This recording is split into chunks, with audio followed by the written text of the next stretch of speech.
ঢাকা উত্তর city corporation ডিএনসিসির আয়োজনে রাজধানীর আগারগাঁওয়ে পুরনো বাণিজ্য মেলার মাঠে সোমবার পবিত্র ঈদ উল ফিতরের জামাত অনুষ্ঠিত হয়। জামাতের পর সবাইকে নিয়ে বের হয় এক আনন্দ মিছিল। সেই মিছিলের সামনের দিকে দুই সারিতে ছিল ৮টি সুসজ্জিত ঘোড়া, আরও ছিল ১৫টি ঘোড়ার গাড়ি। মোঘল ও সুলতানি আমলের ইতিহাস সম্বলিত 10টি পাপেট শো।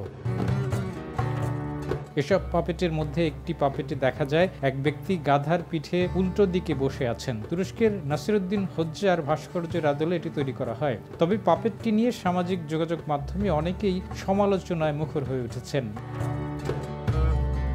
ব্যবহারকারীরা বলছেন, পাপেটটি নাসিরুদ্দিন হোজ্জার আদলে তৈরি করলেও সেটিতে বিকৃতি ঘটেছে।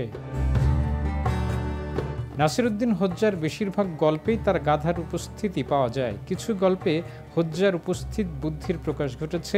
যমুনা ইলেকট্রনিক্স ঈদে ডাবল খুশি অফার সিজন 3, যে কোনো পণ্য কিনলেই পাচ্ছেন নিশ্চিত ঈদ উপহার। আবার কিছু গল্পে তাকে পাওয়া যায় নিতান্তই বোকা এবং সাধাসিধে মানুষ হিসেবে। তবে ঘটনা যাই হোক, তার গল্পগুলো শতাব্দীর পর শতাব্দী ধরে মানুষের মধ্যে আনন্দ জুগিয়ে আসছে। অ্যামেজিং প্ল্যানেটের এক প্রতিবেদনে নাসিরুদ্দিন হোজ্জা সম্পর্কে বলা হয়েছে, তিনি ছিলেন একই সাথে একজন জ্ঞানী এবং সরল মানুষ।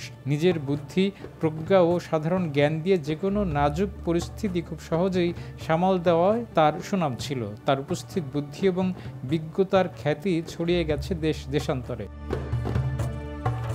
ধারণা করা হয় নাসিরুদ্দিন হোজ্জার জন্ম বর্তমান তুরস্কের সিবরি হিসারের হর্তু গ্রামে ১২০৮ সালে। পরে তিনি এস্কি সেহির এবং সেখান থেকে পরে কোনিয়ায় চলে যান। সেখানেই ১২৮৪ সালে তিনি মারা যান। তবে কেউ কেউ বলছেন, নাসিরুদ্দিন হোজ্জা নামে আসলে বাস্তবে কেউ ছিলেন না। এটি কেবল ১৩০০ শতকে আনাতোলিয়ার আদিবাসীদের দ্বারা সৃষ্ট একটি কাল্পনিক চরিত্র। তুরস্ক এবং ইউরোপের বিভিন্ন স্থানে নাসিরুদ্দিন হোজ্জার বেশ কয়েকটি ভাস্কর্য রয়েছে। এগুলোর বেশিরভাগই দেখা যায় নাসিরুদ্দিন হোজ্জা গাধার পিঠে উল্টো দিকে বসে আছেন।